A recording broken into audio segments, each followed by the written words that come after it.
Today I wanted to talk to you guys about our new baby monitor called Pixsee. We set this up in Gray's room a few weeks ago and we have been obsessed since.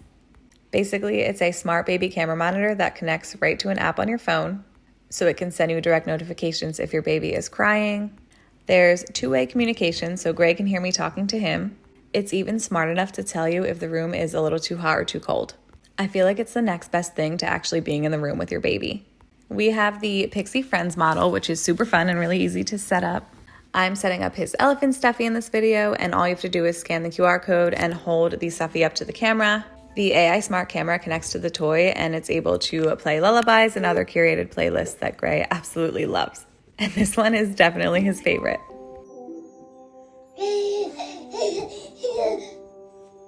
Here's a live view of him playing with his 3 Pixsee friends. We have the bunny, the monkey, and the elephant, and they are all uniquely fun. I love that they encourage cognitive play and keep him entertained even if I'm busy doing something for work.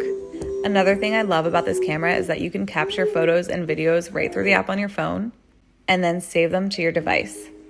So it's like you never have to miss a thing. This is not only adorable, but really helpful when I'm working from home. I can watch him live and make sure he's safe and sound and entertained even if something comes up. So I'm going to tuck him in for a little nap, head downstairs, and get some work done while I keep an eye on my baby with Pixsee. Good night, Gray.